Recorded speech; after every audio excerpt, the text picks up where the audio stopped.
Friday vlog. Katatapos lang ng pag-aalay ng bulaklak or ano bang masasabi ko. Basta, May is the month of Mama Mary, di ba? And, sige, samahan niya ako as I walk palabas ng church. Realizations this day is that it takes forgiveness to let go and move on. Sabi ko yan kasi these past days, hindi mo naman kailangan totally i-replace yung mga people na nanakit sa'yo.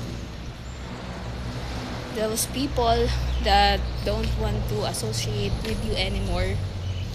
It just takes some time to feel better.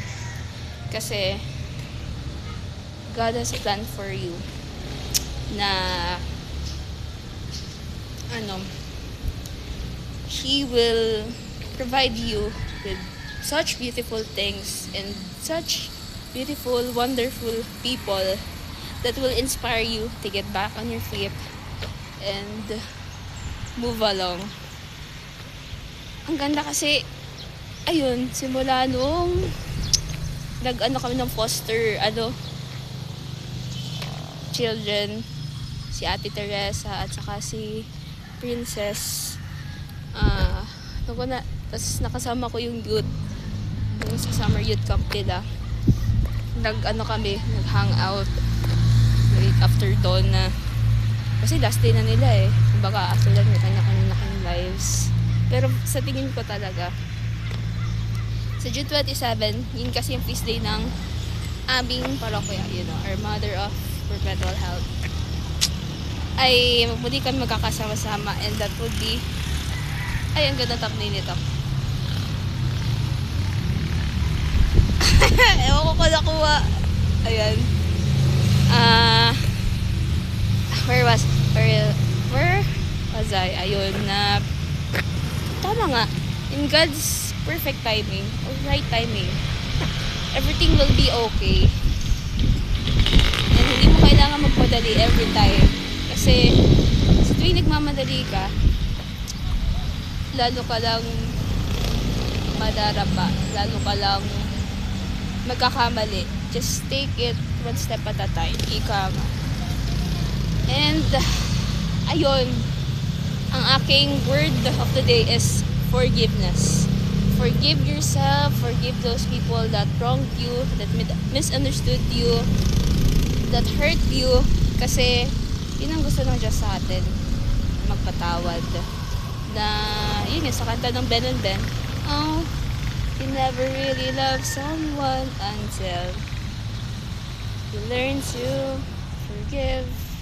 And I think and I really believe that forgiveness is the answer, kasi in forgiveness comes acceptance of what had happened, and if you accept what had happened, there's a breakthrough, and come breakthrough is the blessing of renewed life.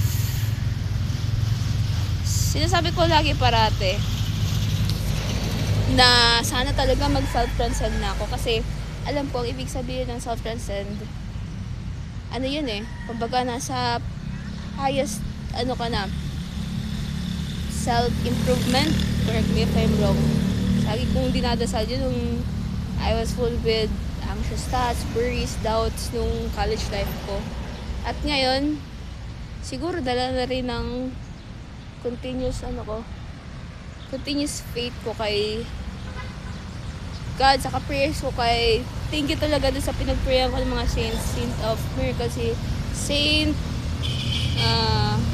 mga tawag dito, Rita of Acacia, Saint of Miracles, kay Ate Salve sa Banal na Mag-aaral yun, at kay sino pa nga ba yung isa, yun basta si Saint Rita of Acacia, Saint of Impossible, at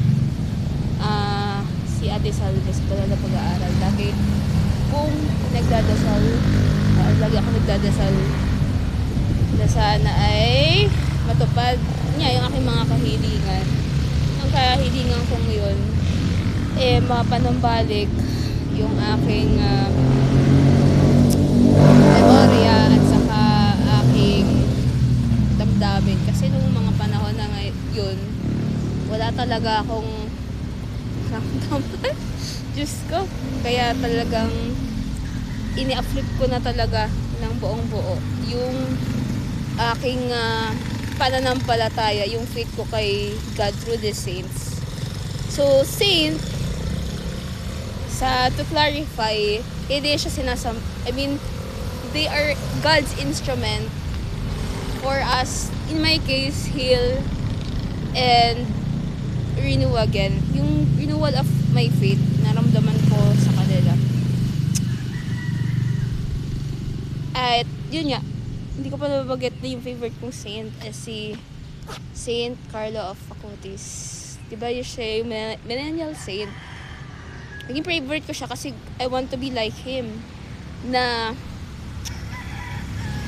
he evangelizes others through social media. So, siguro sa pag-vlog ko na to, I hope in my own little way, makahikayat ako ng ibang tao to believe in God, especially in God's perfect or right timing. Kagaya ng sinabi ko kanina, forgiveness is the key that will set you free. Kasi once you found that, ano ba yan? Once you forgive others and yourself, kahit wala man siyang kumbaga justifiable closure, walang closure whatsoever, kasi nga hindi mapipilit hindi mo mapipilit ang isang tao para unawain ka, para siya mag-sorry sa'yo kahit kumbaga alam mo na siya. Pero talaga may iba't iba tayo mga pinanghawakang mga prinsipyo, idealism at lalagit paniniwala sa buhay. So ano mo na lang is yung sa sarili mo to attain peace in life. Kasi diba, who doesn't want peace? Pray to God that you will be alright, and pray that you will have the courage to forgive others kahit na sobrang labag sa kalooban mo, sobrang sakit, kahit alam mong ikaw yung nasa sa tama. God wants us to be humble and pray for those who wronged us, who hurt us. Kasi hindi mo rin naman alam na may pinagdadaanan din sila sa life. Yun, forgiveness is the key that will set you free. And you'll never really love someone until you learn to forgive. So this is Anne Pauline. Peace out.